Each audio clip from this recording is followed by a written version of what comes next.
Nice Radio Callaloo presents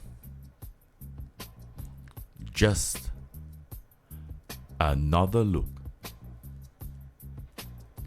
Just Another Look is an innovative, exciting, albeit decidedly provocative and yes, certainly controversial, socio-political analysis of issues of a local, regional, and international nature. Just Another Look is heard only on Nice Radio. First aired on Saturdays at 6 p.m. with repeat broadcasts on Sundays at 9 p.m. You can always catch us on the World Wide Web, www.niceradio.info. You can check out our Just Another Look blog, www.justanotherlook.com. Of course, you can always catch us on YouTube. I am, of course, Keith Joseph.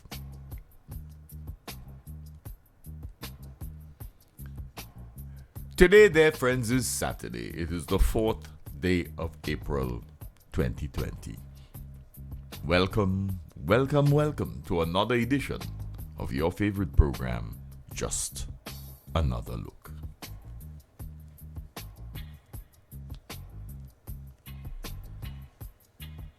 At the introduction of our program last week, first aired on Saturday, 28th March 2020, we began by saying, what a boring week we have had.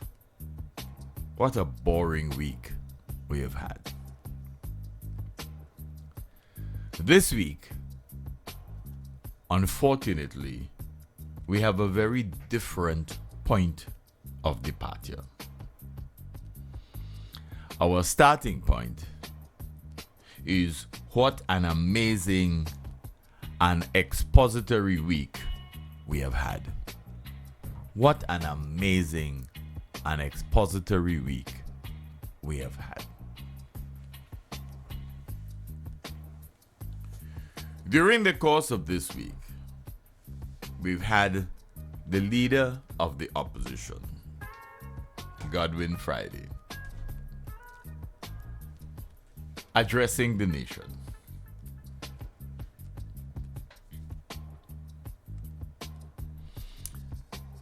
And he continued along the path that he has been pushing for some time, in the respect of the approach that he would have taken had he been in charge. His approach to addressing the matter of the coronavirus.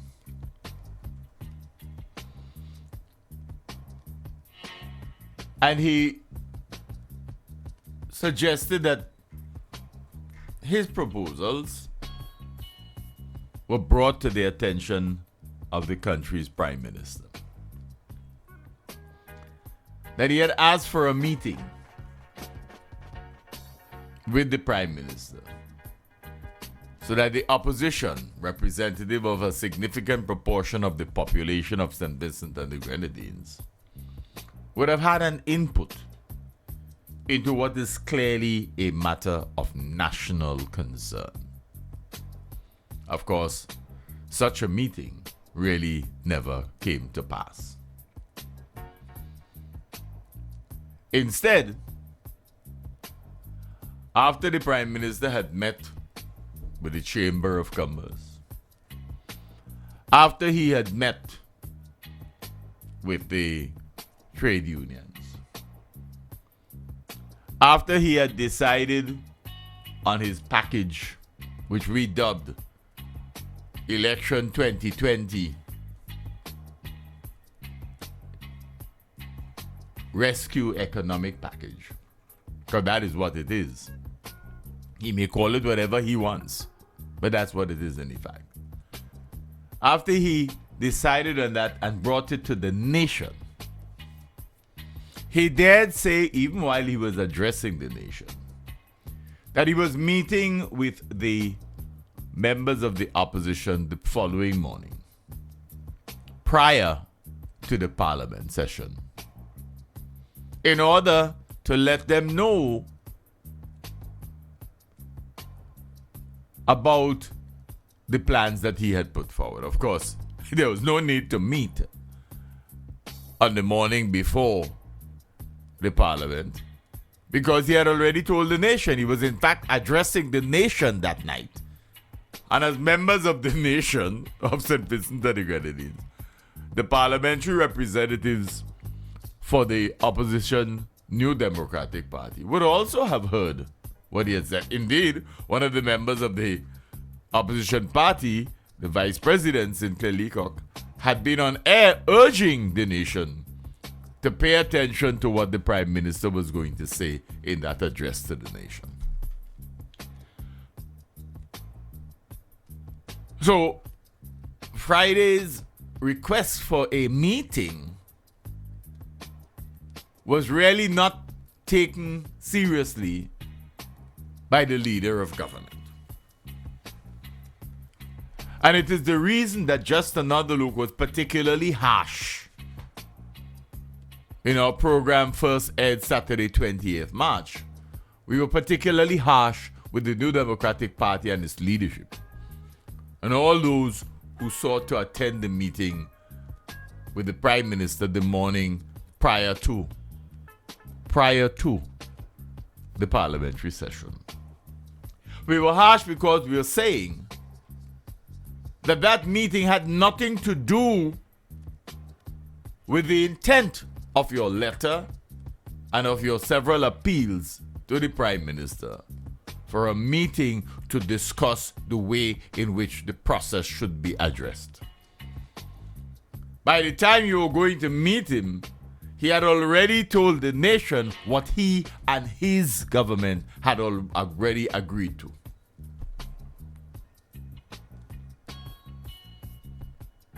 So other than a mere courtesy, there was no reason really for the NDP's leadership to show up for that meeting the night. In fact, it should have been an emphatic no.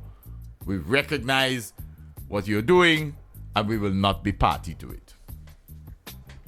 You see, the Prime Minister is telling the nation, and we addressed it in our program last week, that this is a situation that affects us all.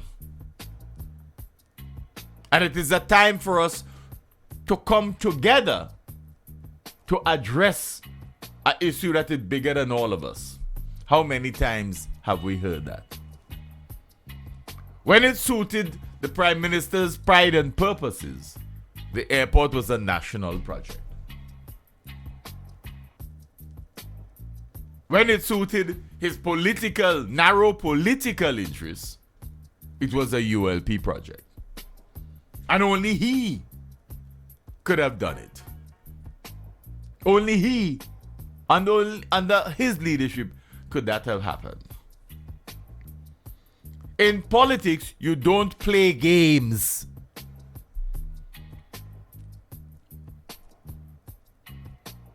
You establish clear policies. You design creative programs aimed at facilitating the development of the nation. And development, inevitably, is about people. But what we have seen over the last several years is a government that has greater interest in retaining political power above all else. In this current crisis, there are those who are suggesting that the way in which the government is approaching the matter and the way in which the Prime Minister is approaching the matter, it appears as though money is far more valuable than life. Money appears to be more valuable than life. But when one analyzes what we call the Election 2020 Rescue Economic Package, it is because we are recognizing that many of the initiatives that have been proposed come across as facilitating greater recognition of the ULP as working in your own best interests.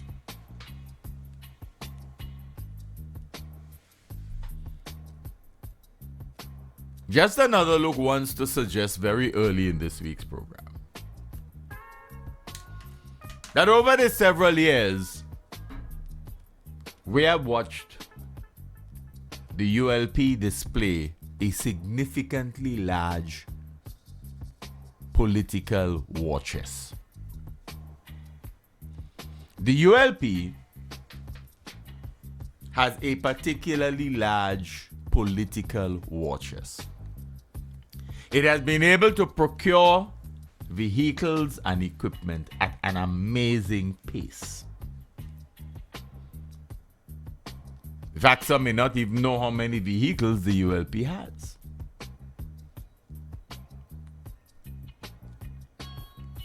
But it has a significantly large political war chest.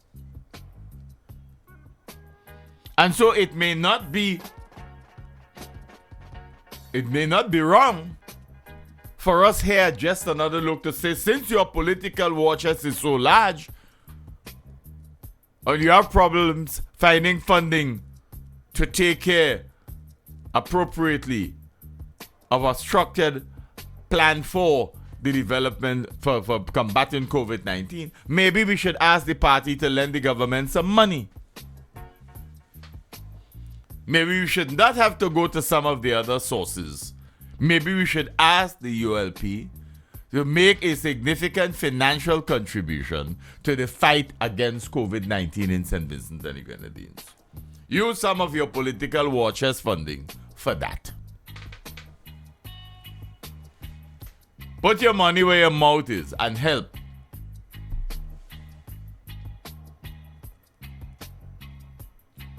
You see, because we will recognize as we come along, regardless of what happened to this country with COVID-19, that the ULP's war chest would be what is brought to bear on the elections campaign.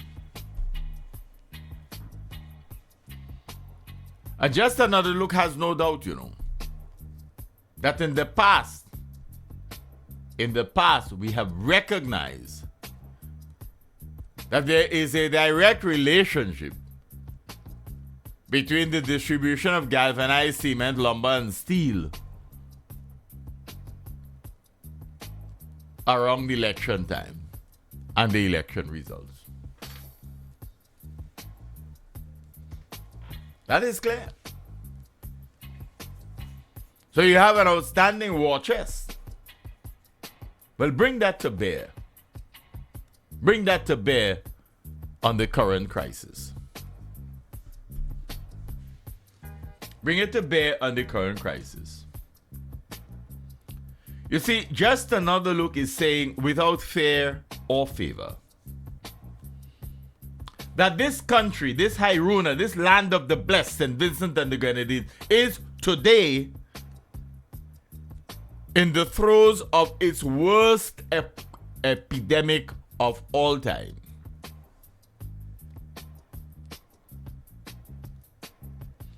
But that the country is today being led by a prime minister who has clearly lost his way. Enwrapped perhaps in hubris, and perhaps, just perhaps, bereft of any sense of political competence.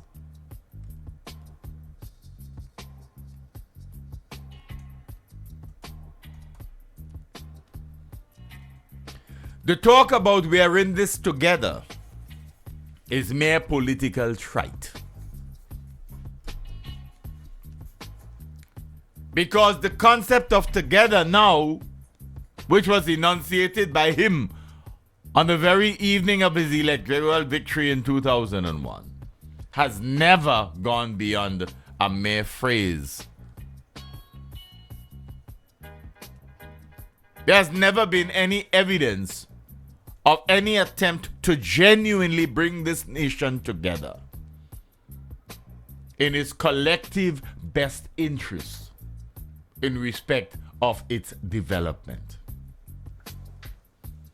There has always been an attempt to show that whatever developmental initiatives emerge are one, emanating from the Prime Minister, and two, emanating from the Prime Minister and his political party who are in government. There has never been any seeming interest in making the nation believe that we are in this together. And it is the reason from time to time we take our nation back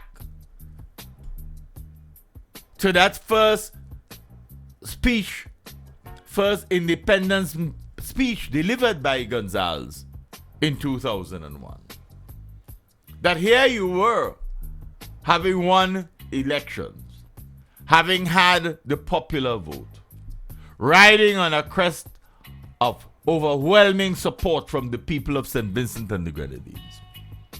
And in your very first independence address, rather than go back to the theme of together now, you instead start talking about the leaders of the country. And when you reach 1984 and James Mitchell, you hopscotch to 2001. So it's as if those intervening years,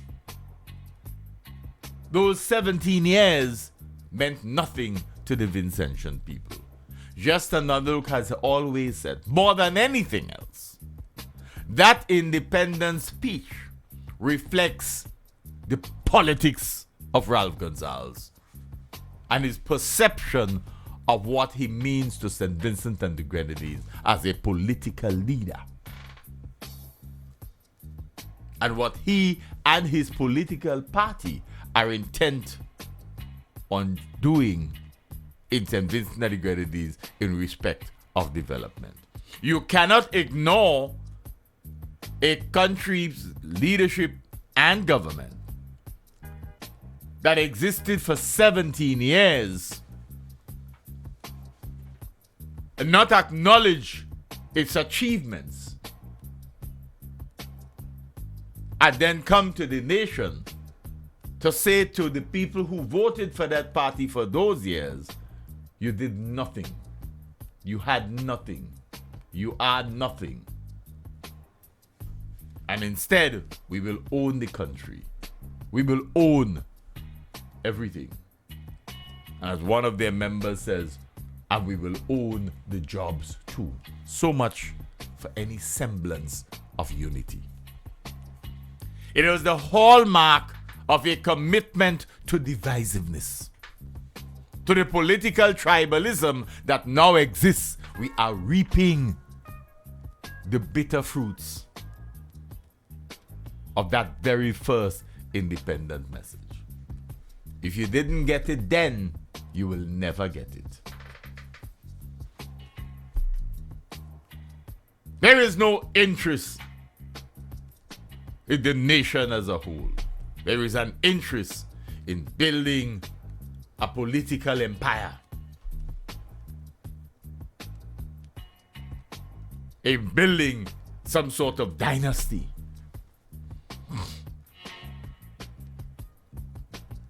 And so there was no interest really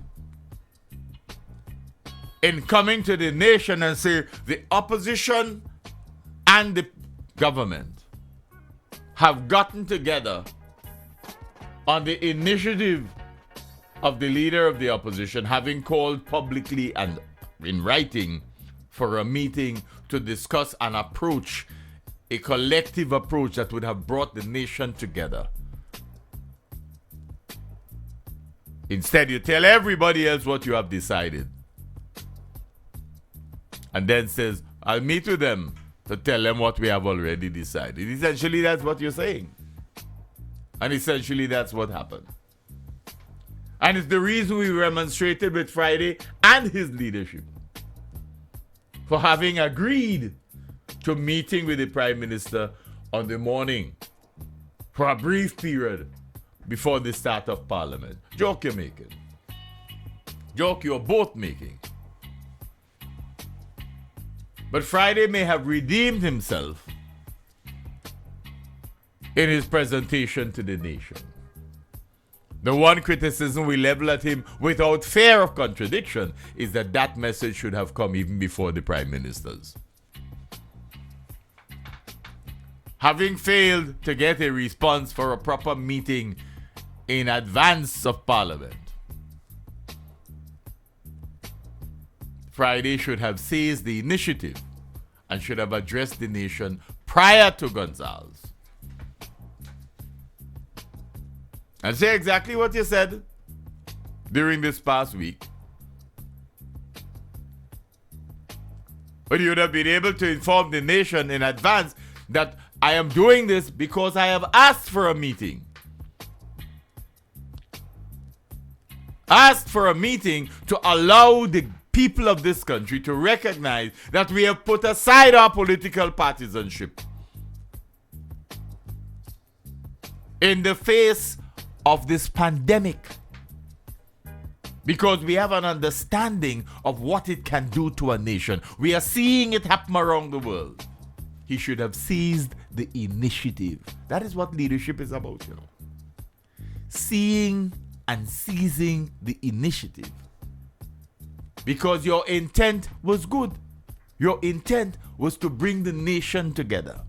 You don't wait. You don't wait in politics for that to happen.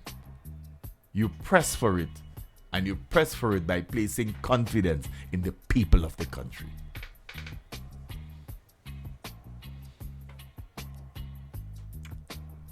So we have an understanding difference that the Prime Minister does not yet see this issue, this pandemic. At least he does not appear to see it for what it really is. He's not alone. Remember, that was the case of the President of the United States. That was also the case of the Prime Minister of the United Kingdom. It was also the case of the Prime Minister in Italy and in Spain. And they're all reaping a bitter harvest. Is that going to be our lot? Is that going to be our lot? For having failed to address the matter in as comprehensive and collective a manner as it requires of us. As it requires of us. This is not a time to play party politics.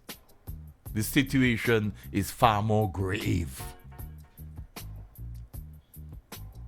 We have limited resources. This is not a time for anybody to be showboating.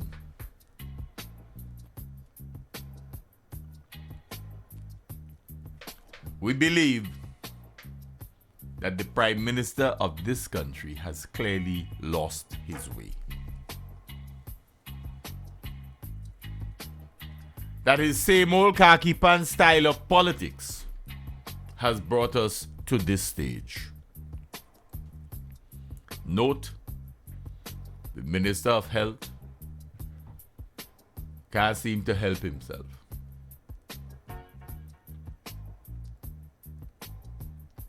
Were we hearing of kudos from the World Health Organization and whoever else for the excellent job that we were doing? That was when we were between 0 and 1. Yeah? Now, where are we? We are 7 and climbing. We are 7 and climbing. And people are wondering, are we opening the floodgates? Are we seeing the beginning of the floodgates as we have seen in other countries? There is now no talk of panic and locking up anybody for panic, you know. The time for that gone. Because the whole world is in a state of panic. You can't lock up everybody all over the world. You have to deal with the reality on the ground. And we have been playing games.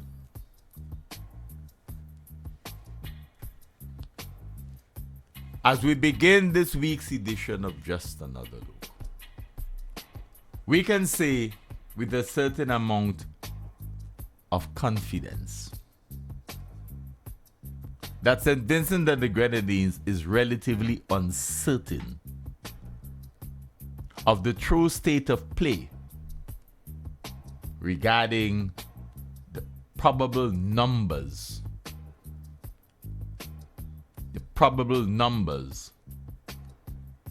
of suspect cases of COVID-19 in its borders.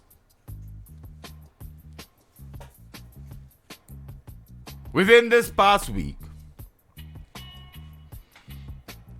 the attempt at following contact of one individual has led to an amazing reality of just how many people may have had some form of contact with that one individual. And people are scared. People who recognize after the fact that once this individual was identified as positive, that they may have cause to worry about their own well-being. One individual.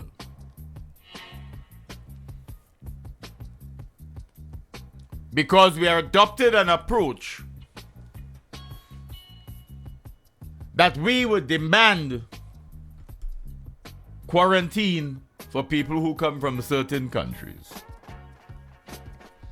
But that quarantine is voluntary.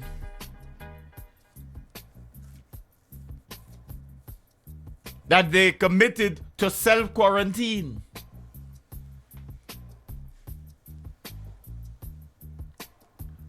So it gave an individual the responsibility to take care of yourself and remember not to infect a nation.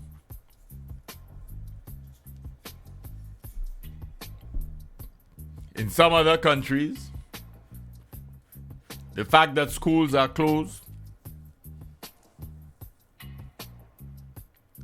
some governments have actually asked to use a school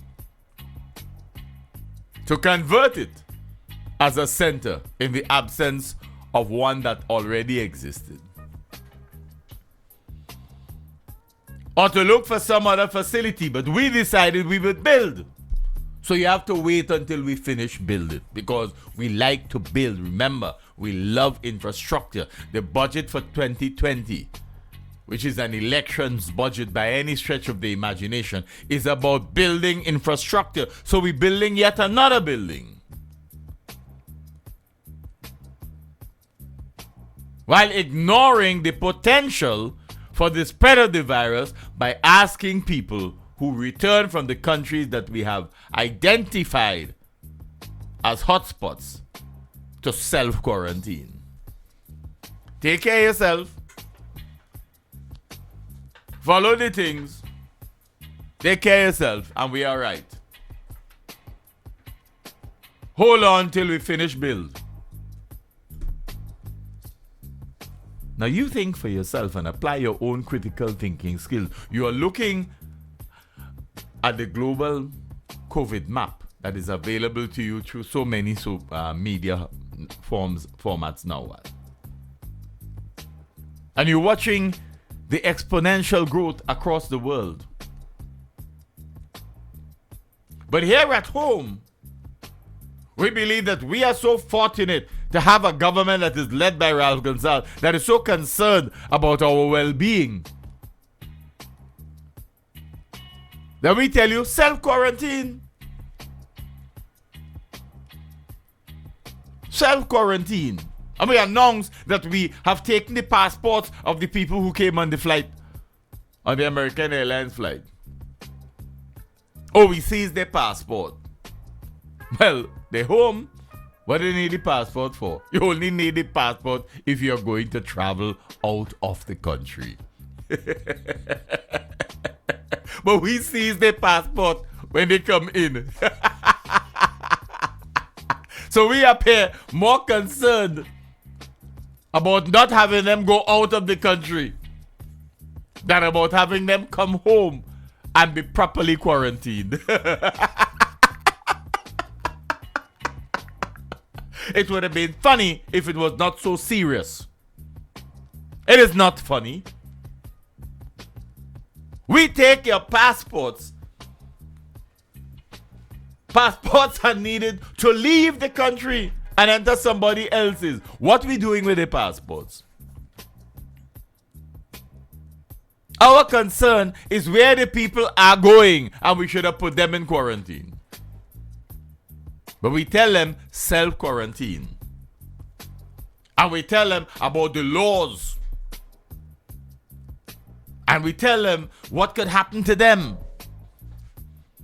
So, if you can't quarantine them now because you don't have a building, and you have laws that you could arrest them, when you arrest them, where are you quarantining them? You're going to turn the prison into a quarantine station? In other words, I'm saying, dear listeners, that we have not thought this thing through. We've been making a mockery of the way in which we have approached this pandemic. A mockery. We'll tell you further.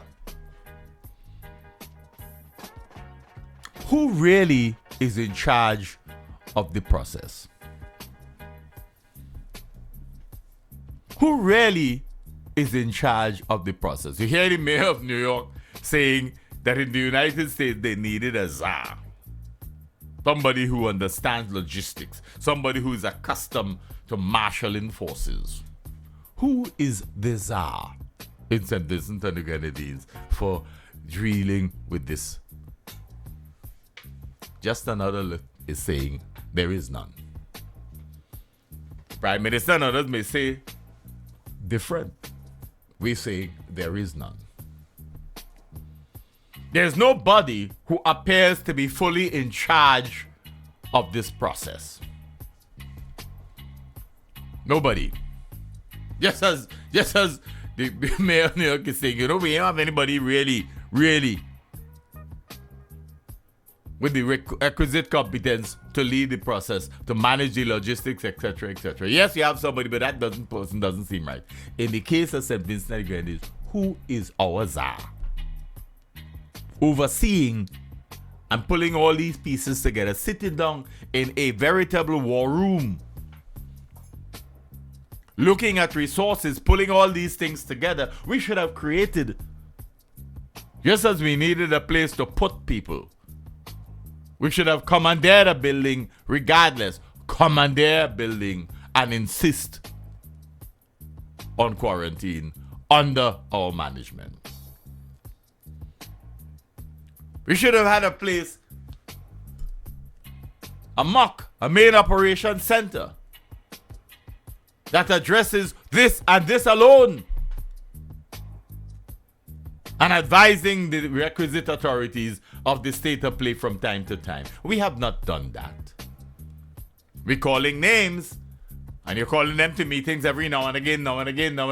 There ought to have been an operation center, fully manned, that is operating 24/7 in this crisis. We don't have that.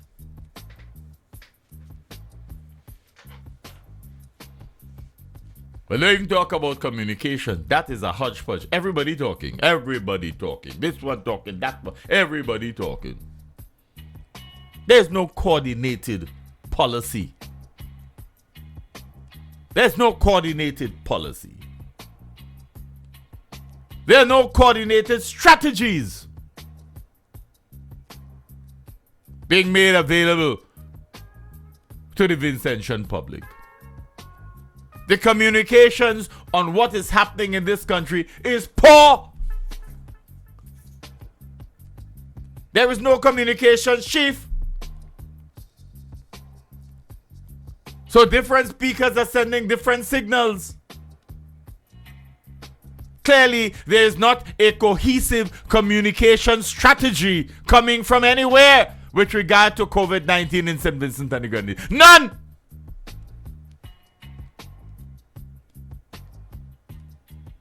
We have to understand, prime ministers may feel themselves capable of communicating with people on a lot of things. This has to do with life and death.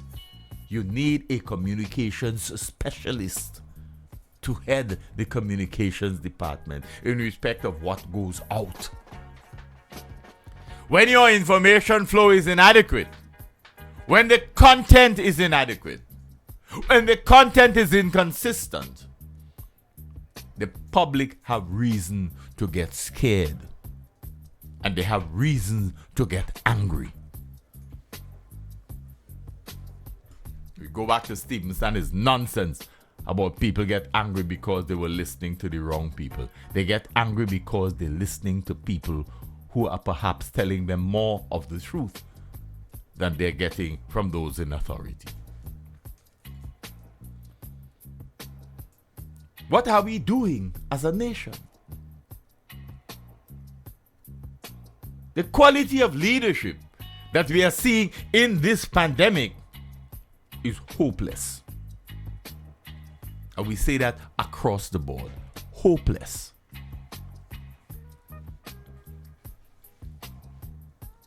So you hear this port closed. But it closed because people called to say such and such and such and such and such. It wasn't because of our surveillance. It wasn't because of our surveillance. You had people calling from the Southern Grenadines to radio stations because they felt that that would get them a hearing to say, listen, we see a yacht coming in there, or we see a boat pulling up there.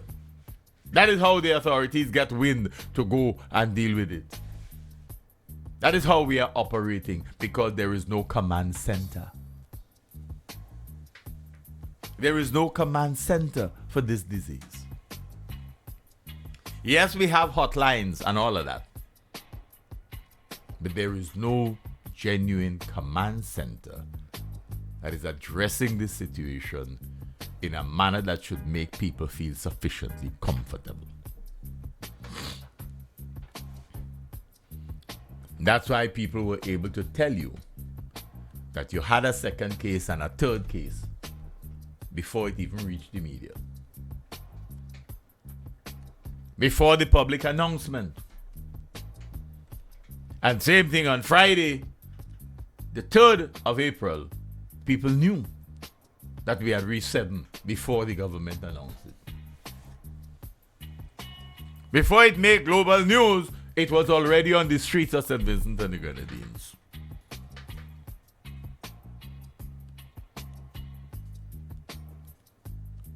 So the Prime Minister's comments at a recent press conference, many may have found particularly disturbing.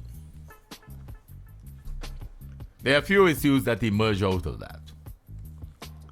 One had to do with his continued stance regard to no lockdown, blah, blah, blah. And he made a comment that essentially says, well, you know, the business of the farmers, how do they lock down? What do you tell them about locking down? and the fishermen, what you tell them about locking down. Just another look's response is what you tell them about life and death.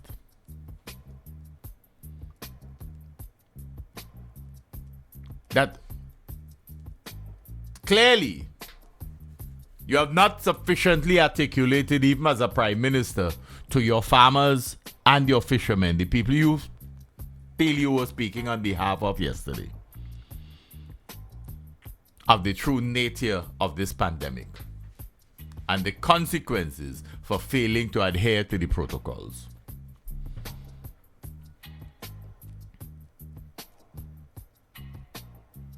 If you're saying,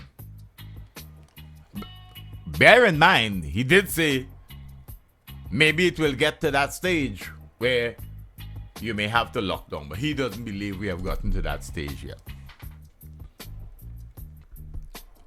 But he knows that as it now stands, when we're moving into increased numbers, we do not have enough equipment, personnel, or space.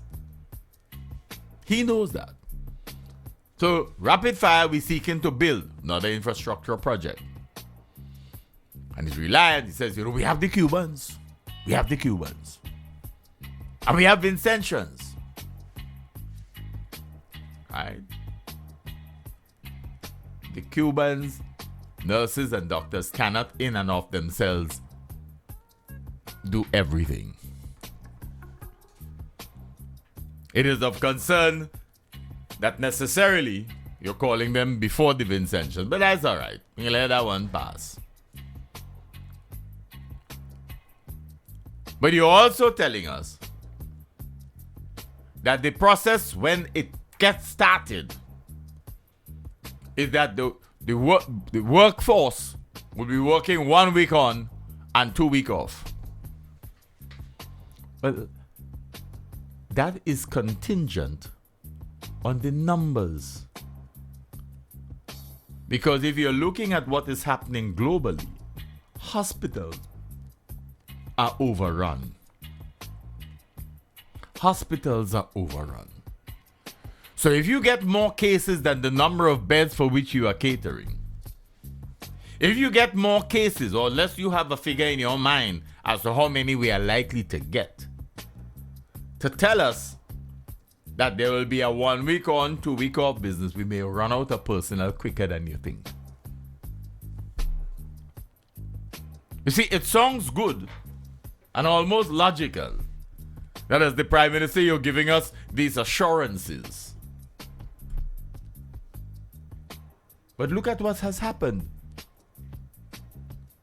in the last 4 or 5 days. Let's look at what has happened in St. Vincent and the Grenadines. And you realize that you are not in control, comrade. You are not in control. You do not seem to have a handle, a good grip on the situation.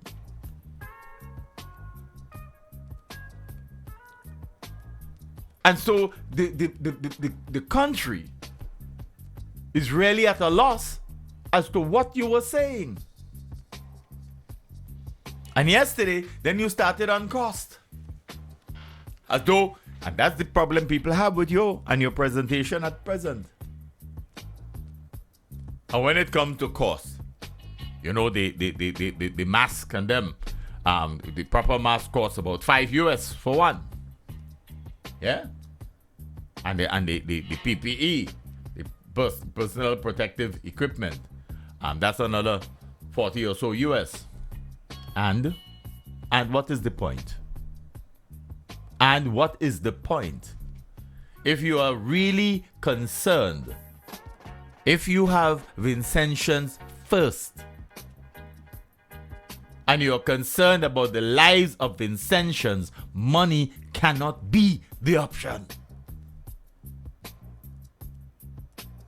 by telling me about the cost of the mask and the cost of the personal protective gear for the medical personnel. That is of no consequence if you are concerned about St. Vincent and the Grenadines as a nation. When you want things for the political party, you have all sorts of fundraising efforts. You know all the places to turn. For all of the infrastructure projects that we talk about for the year, which are essentially electoral gimmicks, we found resources. The value of the Vincentian lives should not be compromised. Even it may mean delaying some of those capital projects and diverting resources to get the requisite protective care for our medical personnel. There is no question that should ever be raised at a press conference. It's embarrassing. But it tells us where your politics is at. It's a clear indication of your own priorities. A clear indication of your own priorities. Do we wish to see Vincentians dying from this pandemic while we continue to construct fanciful buildings that facilitate our development?